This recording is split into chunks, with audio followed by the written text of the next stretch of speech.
Hello there! I'm Scotty. You're not. Welcome back to Sci-Fi Saturday. And this week we are looking at Looper from 2012, starring Bruce Willis, Joseph Gordon-Levitt, and surprisingly, because I didn't see her coming, Emily Blunt. I mean, I know I saw her name on there, but I was like, where is she? Did they mess up? No, she's there. She just shows up late in the film. In this film, in the future, so this film takes place in 2044. 20 years from now, time travel hasn't been invented yet. That's how they say it. Time travel hasn't been invented yet. In the future, it has. So, but it's illegal. Only organized crime syndicates and gangsters and stuff. They use the mob. They use it, and they send back criminals into the past because they're tracking systems in the future, and so there's no way to dispose of bodies. So in the past, we have what is called loopers. Kill them, they dispose of the body in the past.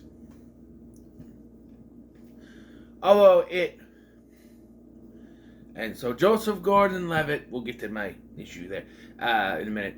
Joseph Gordon-Levitt plays Joe, who is tasked with doing it, and one day his own self from the future is sent back, which throws him off. Or at least that's what the trailers would have you believe, because this whole time, 12 years, I thought that was the premise. Well, it turns out, not exactly.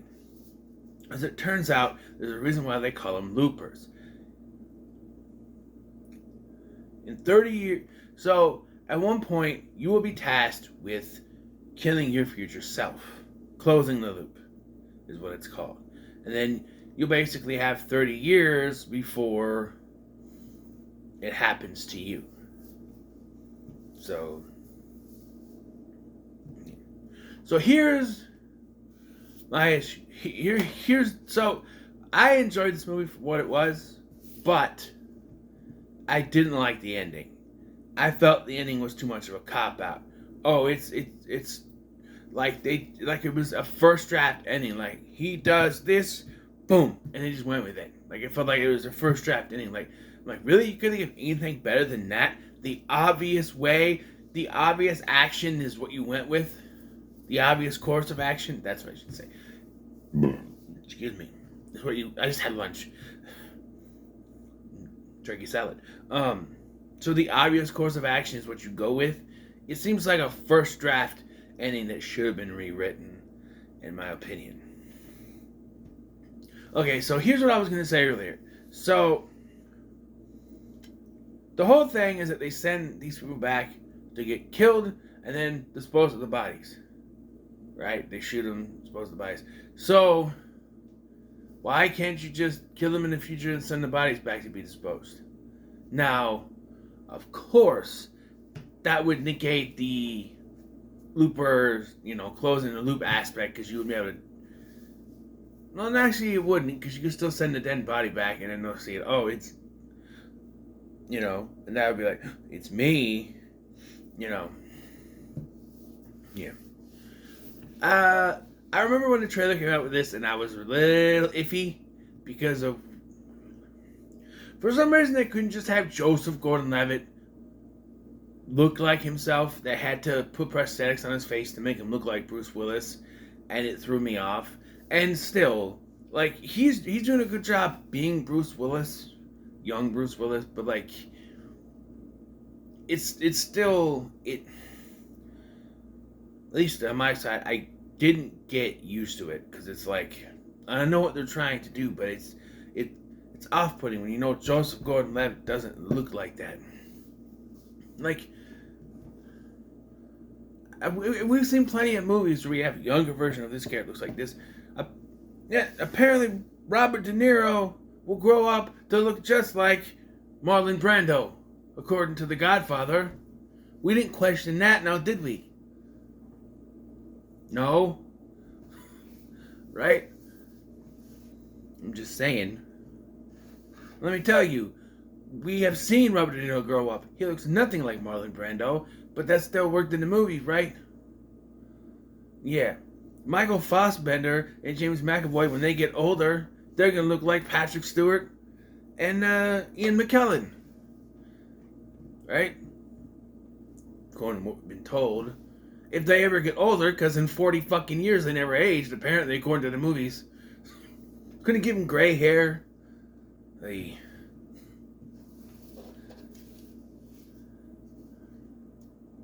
what I'm saying. Like, did you need to put a bunch of prosthetics on his face to make him look like a younger Bruce Willis? No, but you did that. This was directed by Rian Johnson, who gave us movies like Brick, which I've never seen, but I keep hearing people talk about. The Knives Out movies, Knives Out, Glass Onion, those two. And of course, everyone's favorite Star Wars movie, The Last Jedi. Couldn't have said it with a straight face now, could I? Yeah. And this looks really good. Like, again, no, I have to question, why is every sci-fi movie here's the future and it's just a dystopian, not dystopian, but like it's a shithole. Like, this is 2044 and it looks like a shithole. I'm like, don't you think, I don't get it. Oh, the future is bright, but then apparently it's not so bright because the future just doesn't look like shit. Every except for me, Back to the Future has going to be the brightest looking future, and that was only 2015 that I've ever seen. Every other science fiction movie, no, it's shit. It's always dark. That thing. It doesn't go that over the top here, but yeah. I like Paul Dano in this movie for the part that he was in. He plays the guy's Joe's best friend. And then they start to get into the story. The beginning of this, it was very interesting to watch, and I liked it. It's when you get to the second half, when Future Joe shows up, that I feel the movie just sort of sits there. And we slow down. Like, it's going at a decent pace. This movie is 2 hours, almost 2 hours long. But it's paced well at the beginning. And then when we have to, it's like, when the coin drops, then everything just slows down. We're introduced to Jeff Daniels, who's sort of the boss. He's from the future, and he's sent back to the past. Interesting enough, he tells Joe when he's retired, go to China. He's like, no, I'm gonna go to France. Hey, I'm from the future. Go to China. And interestingly enough, we do see in flashbacks, for Future Joe's sake, that Joe does go to China. China. Gotta do the Trump. He's going to China. Okay. He's going to China. Okay. Anyway, yeah, and he meets his future wife. We see that. And then we find out that when Future Joe is sent back, they kill his wife. It looks like it's an accident, but I can't say for sure they wouldn't have done it anyway. Because, she startles the guy, and he fires the gun. So, I would think it is an accident, because I don't think they would purposely kill her. There's no reason to. Right? The thing she has a connection for is marrying him, so. But yeah, she helped him get clean, because he's a junkie, and all that. And, yeah, so anyway, they find out that apparently there's some new guy in charge in the future, and he's closing all the loops. They call him the Rainmaker, we find out. This new guy, he's closing all the loops, all that stuff. Paul Dano is first, and then all the others come around. Eventually, Joe. Paul Dano gets away, but it doesn't really help him. They capture Paul Dano and then start taking off. I like when they show his fingers disappearing on the old version of his hands, but then all of a sudden his legs and arms are disappearing. I'm like, because they're dissecting him limb by limb, and I'm just like, so you're telling me, wait, that changes the future, because there's no way, if he had no limbs left, that changes the future, because he wouldn't have ran. right? He wouldn't be able to run. Because the way that Seth, that's the character's name, describes is that, because they cover their faces and their hands are tied behind their back. So when the guy showed up, he started singing this song that Seth remembered, and he realized it was the older version of himself. And then he asked for a smoke, and then he uncuffed him, because that's stupid, and he ran away. And he kind of just let him. But if he had no limbs, if they're cutting off Seth's limbs, then he wouldn't be able to do that, and thus he would be died and create a pair. Then he would be shot or something, and he would be, I don't know. It would create a paradox loop, right? Because and that's kind of my issue with some of this stuff. Is like, oh, we're gonna torture this guy, take off his fingers, okay. But like they take off like all his fingers, they take off one of his arms missing, both his legs are missing, and it's like, but then he wouldn't have been able to run. So why is he still running? It would have changed the timeline. And we do find out that the timeline does change when something happens in the past. So why didn't it change here? No, we need to find out what happens when you're. I don't know. It's confusing. It's very confusing. Time travel, movies and TV shows could get all wibbly wobbly if you don't know what you're doing with the time travel, and they clearly didn't, except for when they really. So of course, Joe meets the older version of himself, who's not bound, who's not covered, have his head covered or his hands tied, and he knocks the younger version of himself out and runs off, leaving a note saying to just take off and run. But of course he doesn't listen. He goes back to his apartment where Noah Sagan's character, Kid something or other, is there gathering all the silver that he had stored.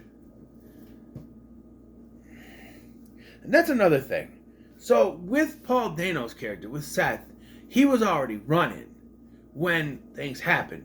But not only do they somehow know that the body hasn't been taken care of, they just assume he let him go. And he even says, I'm going to try to take him down. And at one point, he's actually trying to help them shoot the older Joe. And then they stop, they look at him, and he's forced to run because they're going to shoot him. And I'm just like, wait, this makes no sense. Like, they're just assuming, and maybe it's protocol, but to me, it's a little iffy. It's like, he got knocked out because of something went wrong in the future. We find out that he breaks free and beats the crap out of them, and then takes the time machine to the past. Because I'm like, why didn't he just stay there? Well, the trackers, of course. He'd be found like that. So now he's in the past. But here's the thing. Like I said, why do they just... It's confusing. Like, automatically, one, they know that the older version escaped. And two, they're ransacking his place and just going through everything with it. They don't know the entire story. They just assume he let him go. You kind of need the entire story here. You know? It's not... I don't know. This is where... So, they meet in a diner. A great scene in the diner where they're talking. They both order steak and eggs with french fries for breakfast for some reason. And they're talking. And older Joe outlines what happened. The Rainmaker did this. He's a psychopath. And he has a location.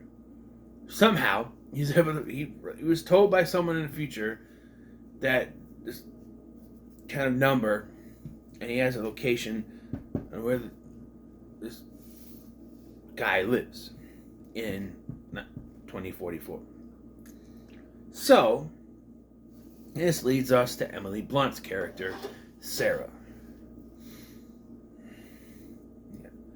Eventually, well, there is a shootout at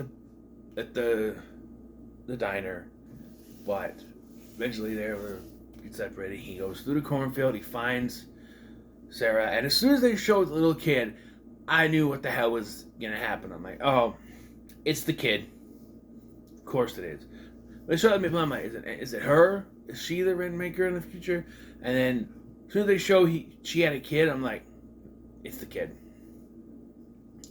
Because you can't do anything original, right? It's Terminator 2, right? And old Joe is so, like, intent on killing this kid. He doesn't care that it's a kid. However, I also have another nitpick. So Joe says that he will remember the things that old Joe says he will remember the things that young Joe does after he does them. So at one point, young Joe he's interacting with this kid, he's getting to know him, and young Joe comes to the conclusion that this kid cannot die.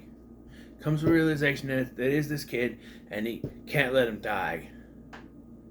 You know, I guess he's up to a certain point. I guess he's still doing it, and he changes his mind. But, like, old Joe would have those memories and also get those feelings, right? They say it catches up to him. But, no, because we got to go for this ending. Somehow, Noah Sagan and the others show up with Abe, who is, they show up, they get shot to shit. And then, because we find out the kid, so at the beginning of this film, they mention that Seth, that's, what the fuck is his name? Paul Dano's character, he's a TK, telekinetic. They briefly mention those at the beginning, and it comes back around when they reveal that this kid is a TK. And somehow, that means he's the Rainmaker. You couldn't went any other way with that. You know? But, you know, and then young Joe comes to the realization that it's because Sarah dies here that he becomes the Rainmaker, and I went, bullshit! In the original timeline, there would be no old Joe to kill Sarah and cause the kid to freak out. So, nope. Plot hole. Doesn't work. Sorry. That's not what happens. Because, yeah, it doesn't work. Your thought process, you thought wrong. It doesn't work that way. It wouldn't work. Because if young Joe had just killed his old version of himself, this would have never happened. And you can't say, well, maybe he's actually from that future. No, we saw, the ending contradicts that completely, but also we saw what happened to Joe from the moment he actually killed the old version of himself and went to the future. Right? Technically, old Joe should have already disappeared because the future's already changed. Right? But again, they don't follow basic time travel rules. Except for when they do. Because, like I said, the ending, which I do not like, is the most obvious ending. Like, oh, you could just do this. Like, literally, the first thing you think of is what he does. Give you a minute. Figure it out yet? That's right. He kills himself, causing old Joe to disappear. Which again would change the timeline. Because if he killed himself there, old Joe does no longer exist. So everything that happened up to this moment would cease to have happened. Which means it would cause a paradox. So, yeah. But then movie just sort of ends, implying that Sarah... Also, they do this stupid, for some reason, I don't understand why. That, like, so the kid seems to think that Sarah's not his mom. although she claims that she is, but he won't believe it because he remembers his mom. But it turns out she was his mom, and she gave him up because she couldn't afford, or her lifestyle didn't work with a child. But then when her sister died, she had to come and look after him. And he's calling her Sarah, and eventually at the end he calls her Mommy.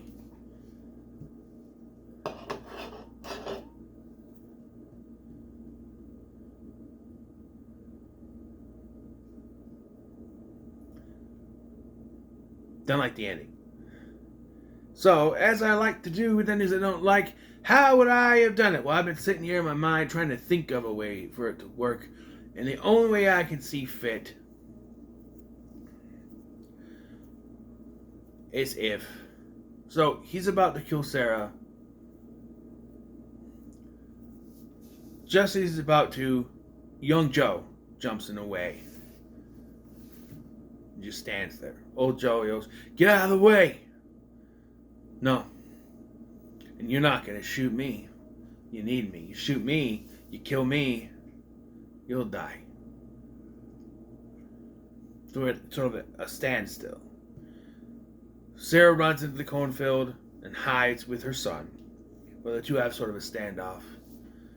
And old Joe asks him to get out of the way and leave, let him finish his job. And young Joe says, "No, let me finish mine. I can't let him do that.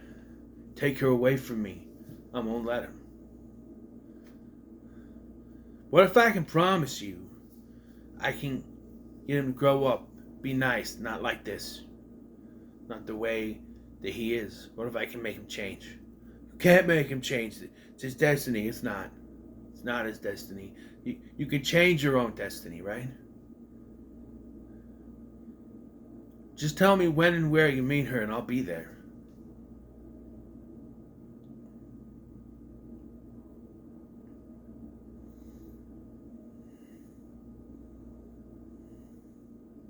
He tells her the date. He tells him the date. He says, "Don't fuck this up." And then old Joe shoots himself through the head, killing himself. We have a montage of people coming to bag it up, getting rid of the body, and we reveal that Joe is still let go, but he's free to do whatever he wants now. So he stays with Sarah, right? And helps raise the kid to a certain point, to a certain age where he now has to go to China, and find his future wife. Because while his future there might change, everything is still lined up with her over there. That he hasn't changed much. So, yeah. And we end with Bruce Willis with fake hair thing finding his wife. Isn't that a better ending than just... Because again, him doing that would change the events, cause a paradox.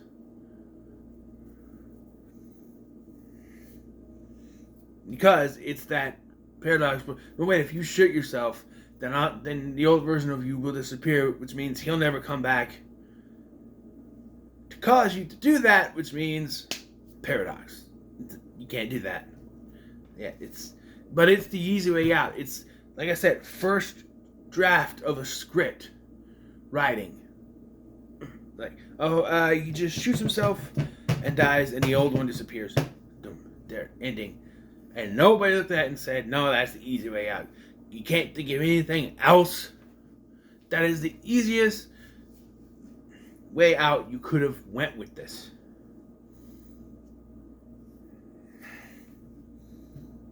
I'm just saying. Another thing I have to question, though, they say that you cannot kill the younger versions of them. Like the people who are chasing. You can't kill the younger versions of them. You can only... Because they have to grow up and commit those crimes so it comes across, right? So the future's not changed. Okay.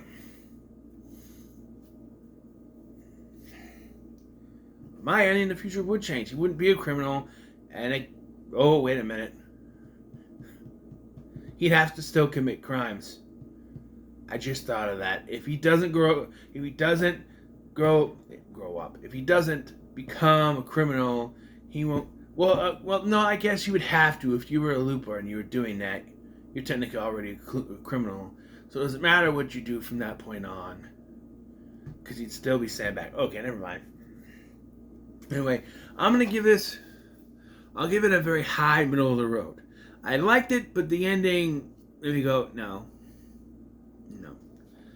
But yeah. So, what are your thoughts on Looper? Let me know in the comments below. Make sure to like, share, and subscribe. Thank you for watching. I've been Scotty, and I'll see you. I hit my squeaks in the next one.